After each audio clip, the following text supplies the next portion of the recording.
How's everyone going? Welcome back to another Coverage 99, a MTMR Model Railways unboxing video. Well, we've got, we already know what it is from the title, and actually, well, once it's a British model, which is, like the second-hand pickups, it's one of mine, so let's get into it.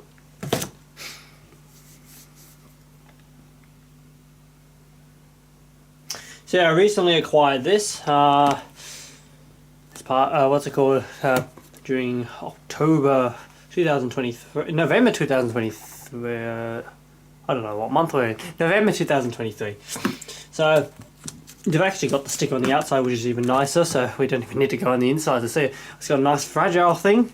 Let's hope they that it's correct, and they actually somewhat took care. There was actually another box on top of it as well. So so it's what's it called? We'll have a zoom in. It's the R30154 BR Class 50 Coco Triumph number 50042. So I've always wanted a Class 50. I've loved the Class 50s for whatever reason. I don't know, maybe because it's so much more alike to our Gs and N classes in Victoria compared to anything and most of the other stuff that Britain seems to have. But yeah, so I always wanted one. I do know that so this is a Hornby model. I do know that Accurascale is bringing one out later on as well. So it's a bit of a weird time about why would I go and purchase one of these when I could probably get one of them. But I just wanted a Hornby one. It's also for a future project. I wanted something from Hornby to do said project with. So I've got myself a Hornby Class 50. One day eventually I may look into get a Cura one, and then we can do a comparison between the two. But at the moment that's not on the tables. So let's get into it. So yeah, as I said, I quite like the Class 50s. This is in BR. In the British Rail logo. It's a British Rail livery, not British Rail logo. It's in a nice bubble wrap in here. It's been taped up, which is good as well, so the bubble wrap doesn't really run away or anything, fly away. It's also one of the newer style package. It's not newer stuff. It's been in for a while with Hornby, but I don't buy Hornby stuff anymore, so to me it's a newer style. This is actually taped. Okay, that's interesting. How am I supposed to get this open without breaking everything? You can't, is the answer. So I'm just going to take it off camera for a sec, and I'll be back. Alright, here we go. That's the box of it now out. As you say, that's the same as what was on the outside, so no need for anything else. This is actually recyclable apparently. You can recycle. These are British symbols, and a bit different to our Australian symbols, but I don't usually ever throw these out, so yeah, they'll just go into storage. You got made in China, barcode obviously. It's got a 21 pin blanking plate in it, so they've upgraded the model from an 8 pin from previous editions, so it's got a 21 pin now. So yeah, the Class 50 is to say it's got the black roof. It's as per preservation. It's I think if I recall, you got a bit of the background of the model as well. You can have a read if you want. I don't know if the camera can even see it. I'll probably have a close up. We will have our own history part, I think, and you also got a nice little picture, a drawing of not to scale, obviously. Yeah, not too bad at all. Yeah, I have nobody really questions about why I bought a 50. I just with one. So take off the sleeve. We got the plastic casing, like basically almost any model these days all use the same sort of style packaging. So as I say, I haven't had a Hornby model in a while. But this box is pretty regular, especially if you buy Bachmann models, especially if you buy Australian models. Pretty much everything uses it these days. And obviously, since I do a lot of N-gauge now, pretty much none of them use those. At least not for Japanese stuff, anyways. Here's our instruction manuals for the Class 50. DC ready, DC fitted. Standard instructions. There will be a close-up on the screen, obviously. Showing the lubrication parts as usual, body removal, replacing the and fitting of DCC decoders. and fitting the extra details which obviously come in it, and then yeah, pretty much standard stuff, all pretty normal. We're pretty used to this. The instructions never connect directly to the mains electricity. That's fair enough, honestly. It's weird that they say they normally draw 2 to 4 amps. I know some controllers only output up to 1 amp. So taking off the metal cover, we've got our detail packs. Nice to have detail packs again. It's definitely not something you have on our models. Attached nameplate using blue tack, not suitable for children. So there are nice little etched nameplates that says Triumph. And then we've got our snow plow covers as well, and so on. I think this comes pre-fitted with the couplers. Yes, the couplers are pre-fitted. So let's unpack. Let's not cut ourselves, please. That hurt. This plastic is sharp and really stuck. There we go. Nice bit of a little plastic just to make sure the box doesn't scratch it, and pull the model out. Nice and heavy. Very nice little model there. So let's go and move all this stuff away, and we'll put it on the table. Already have rather high expectations of something like this. I have, as I say, I've always wanted a 50 before, so I'm rather ready for what it can give me. Obviously, the only problem with the 50s is the model is, although it's a nice model, fact is it's getting quite old of a tooling as well. They've been using this tooling for a good at least 10-15 years now, so we'll see how it holds up. Yeah, so we'll go and move all this stuff away. Alright, all set up. Let's get some first impressions of this model, eh? Well, not bad at all. It really does look quite nice, despite its age, obviously. It's got things like sprung buffers, and the grills in here do move if you push it. Apparently they used to come with a tool in the old days. Doesn't come with them anymore, obviously. It looks, if I recall, they've got working headlights. You've got a bit of an interior as well. At least you've got your driver seats fitted. The bogies are a bit basic comparatively, which might be again attributed by the fact this is an older shell. Very nicely, honestly, the livery is very, very nicely applied. Obviously, the nameplates those are just painted ones. So yeah, it looks really, really nice. You got your MU sockets and all that sort of thing, or being separately fitted, and there's even wires and so on. Supposedly working headlights on this, there should be. Let's hope so. Roof is pretty basic though, not really that much on the roof. It's all pretty much one piece in terms of molded detail as usual. There's a grill on the top, which we might get a shot up now, where there is a fan underneath it. They used to pretty sure they used to spin on older models. I don't know if they still do. I heard whether they may have removed the mechanism for it. And of course, being a British model, and a Hornby model especially, you've still got your opening doors, which is really, really nice. Not a thing we have on our Australian models. Something I did realise when I had picked it up is one of the wheels. It's like the metal rimming, so it's not specifically the flange of the wheel. It's when they machine the wheels. In factory, you basically, because it's metal, you have to cut the metal into shape. They left a fine bit of metal that's not dangling a bit inside it. I'll have to obviously remove that before it runs, or it may get caught and actually stuff the mechanism. But yeah, that's just an interesting thing that they've got that little piece that's just stuck there. It's like they just didn't check the manufacturing of it, and making sure that those were off before it was put on the model, which is a bit unfortunate. But yeah, for what it is, it doesn't look too bad. Apparently something about the shape of the nose isn't 100% correct for the 50s. Apparently they're a bit too flat, I think, in terms of the models anyways, but doesn't look too bad. You've also got window wipers, which is really nice. They're like proper window wipers, but they are kind of sitting above the window, so the windscreen, so that's a bit interesting. Yeah, other than that, not too bad at all. It is an older model.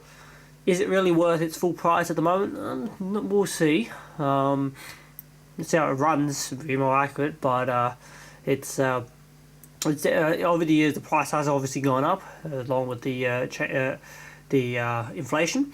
So yeah, it'll be interesting to see. Let's go and do a bit of its brief history of the Class 50 and a little bit on locomotive number 50042. The British Rail Class 50 is an express passenger diesel-electric locomotive. 50 locomotives were built by English Electric between 1967 and 1968. They initially operated on the West Coast Main Line, taking over from the electric locomotives beyond Crewe. However, by 1974, their role was superseded by the 87 class electric locomotives after the electrification of the West Coast Main Line. Displaced locomotives saw work on the Great Western Main Line, in turn replacing non-standard locomotives that saw traffic in the general Western region. Eventually, however, they came to once again be a surplus of locomotives from 1977 with the arrival of the Intercity 125s, making the Class 50 shift yet again to the West of England Main Line. By now, the locomotives were plagued by reliability issues, so in 1979, the fleet was sent off to Doncaster Works for refurbishment. Afterwards, locomotive 5049 was tested on freight operations. However, this was deemed to be unsuccessful. By the 1900s, the class began to be retired, with them being replaced by DMUs. By 1994, the last of the class operated a few farewell tours. 5042 was built in 1968 and named Triumph. It was withdrawn in 1990 and has been preserved. Alright, it's time for a close-up check. Now, of course, it's usually I would have the arm for the tripod so I can make it move a bit easier, but I haven't had a chance to pull that out lately, so obviously when I'm filming outside I still have it, but yeah, it's just everything's been packed up a bit. So, time to have the close-up. So, starting on the front of the model, of course, we've got some very nicely printed details of the high voltage lines right there, stickers like there. As I say, those are proper window wipers, simply fitted window wipers.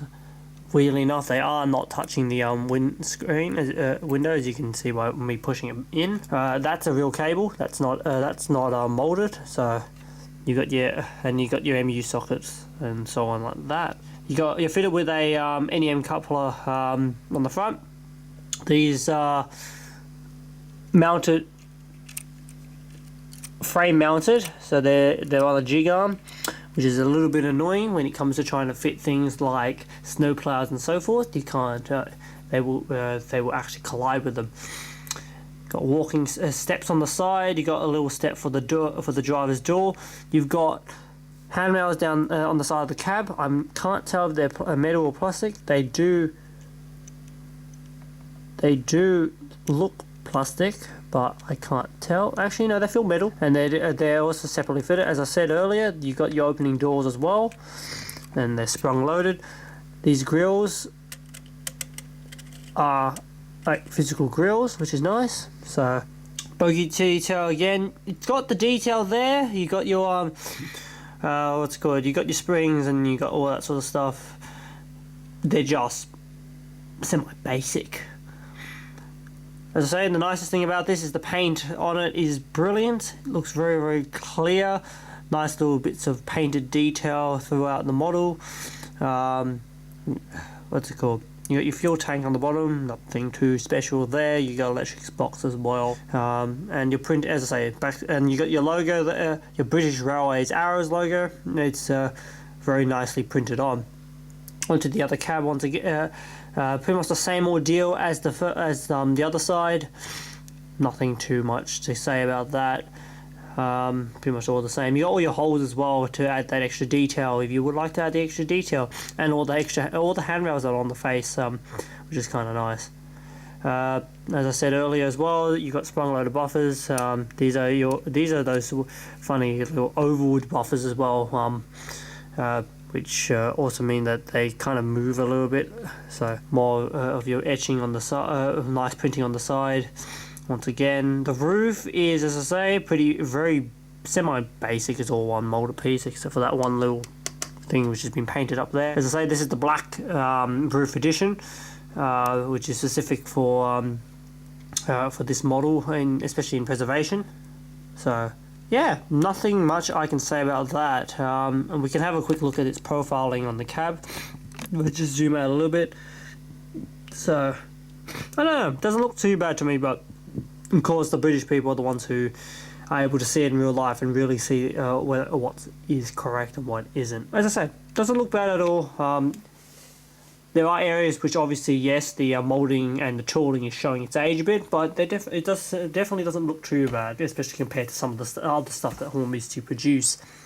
So with that, I think we're ready to jump down to the layout. Let's go and give it a test run. And let's obviously run it in as well. Good thing is with this one, we do have proper carriages for it. We'll bring out the Mark 1s I'll be using on the Christmas train.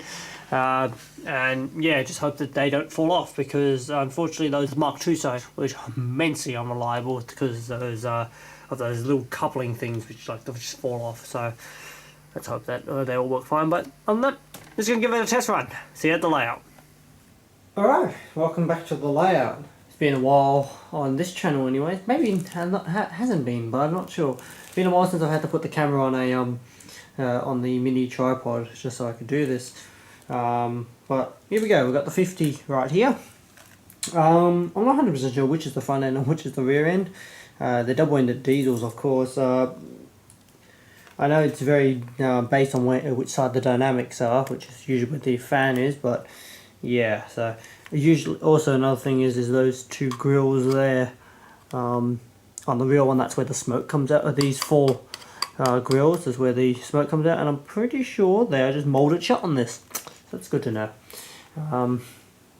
Let's place it on. It's just two cocoa bogies, like most Australian diesels. It's pretty simple to put on, and then you got the two couplers on each side. So we're going to get the engine just to rock back and forth first before we get it doing the running in.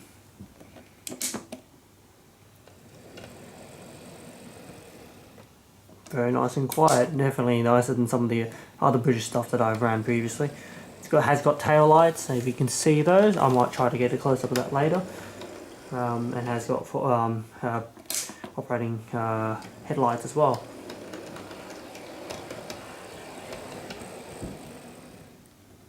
Not bad at all. Nice and quiet as well. It actually sounds like a pretty nice mechanism comparatively. So yeah, it's also quite a long and large locomotive. It's actually, so if I bring out one of the, I'll bring it closer to the camera. It's actually, this is a Victorian Rail V-Line G class, recently released, but at the time of filming, recently released by Decision Models. You can see the lengthwise there, even the 50's longer.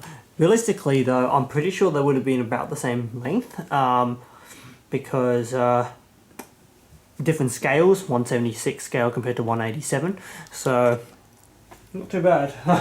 It looks a bit weird to have something so much bigger, mainly because I primarily use steam engines usually, and the steam engines don't that much out of place because the boilers and stuff are smaller. Hornby did release two Class 50s as part of this year's run, which is this one, 50042 Triumph, and 50044 Exeter, and that's in the West Coast Railways livery, non-revised, the original livery. So yeah, let's get them rolling.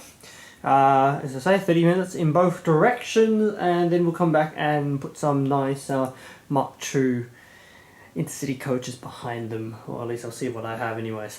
So let's go. We'll get it going in the wrong direction first, and then it doesn't really matter. It's what's it called, because we're only using one track and it has to go both ways. We'll swap directions. Also, that's an 18-inch corner, just as an FYI. That's an 18-inch corner. This being a British model, it's probably more capable of doing 18-inch corners. A lot of our Australian stuff struggle a bit on that stuff because they're fine scale models and the bogies only have so much rotation, but yeah, not too bad.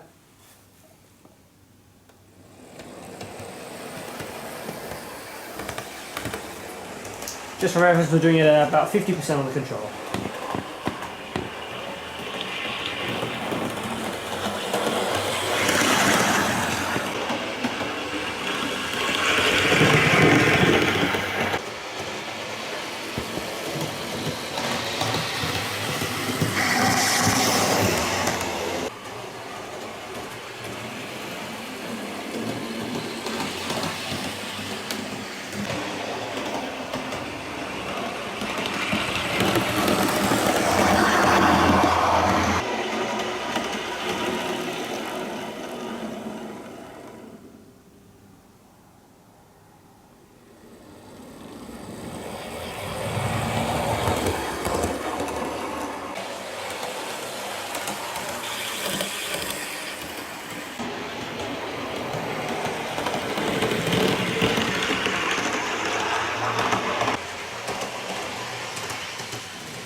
Alright, running is done.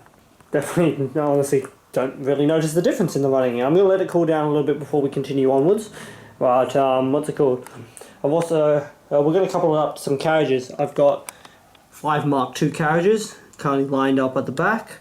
Some of it is from previous Christmas trains, some of them is from the current Christmas train, so it's a bit of a mix match here and there. So those are going to be our carriages. I need to also do a test run of them, make sure they're going to work. Before we do anything, I'm just going to do a quick demo on the lights. So those are the coming towards lights, and then going away is the 2 little reds. So, alright, let's go and couple it up.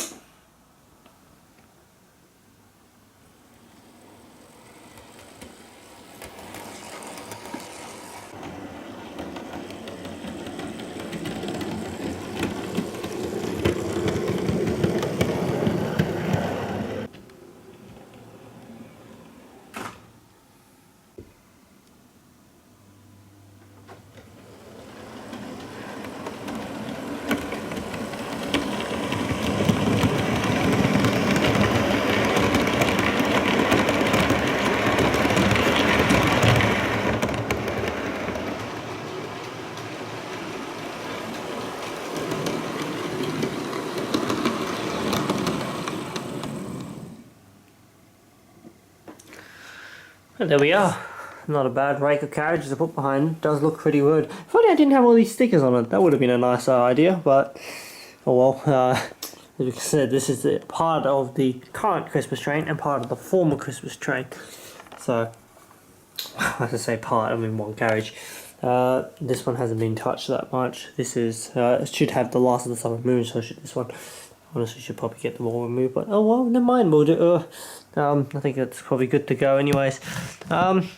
Seems like it's operationally fine, hasn't had any problem getting it out here, so let's go and get some loops of it and see how it runs. Definitely still running really nicely. Notice the headlights dying out pretty early when running and starting up pretty late. That is primarily because, yes, I'm using a combi rather than a the standard Hornby controllers, which would see headlights pop up earlier and have that high-pitched buzz noise. So this is overall probably better for the locomotive anyways. As we go, I tried coupling up on a corner. You would have noticed the shot there didn't look like it coupled, and it definitely didn't. So because you got body mount, although both of them swing, one is mounted the bogie, so it swings with the bogie. The other one is on its own pivot. So, and that. Let's get them moving. We're going to get a few shots for it and then we'll conclude.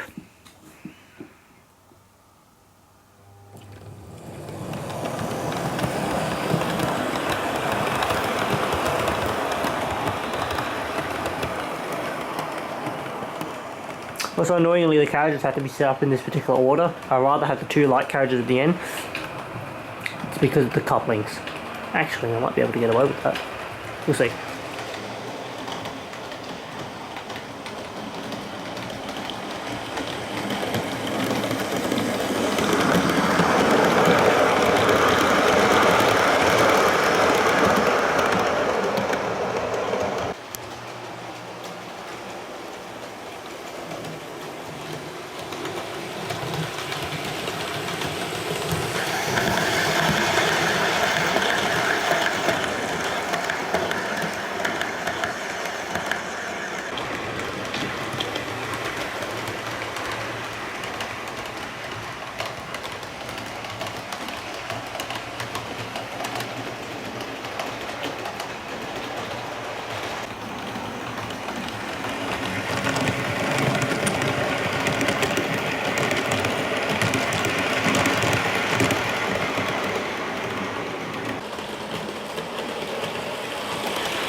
Alright, it's become apparent I seem to end a lot of these videos in somewhat the same way, which is kind of unfortunate, but it also kind of proves the quality of a lot of the models these days, especially seeing that this channel primarily does do international models. That was me. When I lean on the panel, it kind of shorts it out for some reason, or probably not, it's one of the connectors is slightly loose. But yeah, it's performing brilliantly. It's running really, really nicely. There's a good amount of speed. It is decelerating down the hill a little bit, but yeah, it's nice and quiet as well, as you can hear. It's comfortably rolling across the tracks nicely. What can you expect from an all-wheel drive model, both an all-wheel drive model and an all-wheel pickup model? So despite the fact that it is an older model, it's still rather good, must not lie. Of course, the Q scale is going to give it a real big competition, but what can you expect? That competition is good for the market sometimes. So my closing thoughts with this, of course this is not the review, this is just an unboxing video, is it looks stunning. It's very it's decently detailed for what it is. Comes with extra details that you can make it even more detailed. Bogies are rather bare though. Operationally is brilliant. Nice lights, and a very nice quiet mechanism, and it feels like it's quite powerful as well. I wouldn't load test this sort of stuff, but definitely feels like it would haul quite a good load. Comes standard with what's it called, with tension lock couplers, but easily changeable with any other system that you feel like taking on. So definitely is not a bad model at all, especially for the age. Unfortunately they removed things like the fan, but I guess that also made sense because it was putting strain on the motor. So we'll leave it at that. Definitely not a bad model. There are a few areas that can be improved on, but it's definitely still lives up to mostly to today's standards. As I say, there is words that the nose is slightly, the face is slightly incorrect, slightly too flat or something. But we can also always confirm that in the future. But from far away, it doesn't look too bad, especially for what it is. Price wise, that may vary. Depending where you buy it from, the price is different, so we can't compare it based on its value. Other than that, not bad at all. Hopefully we'll see how it progresses in the future. This is a project model, that's the main reason for why it's here.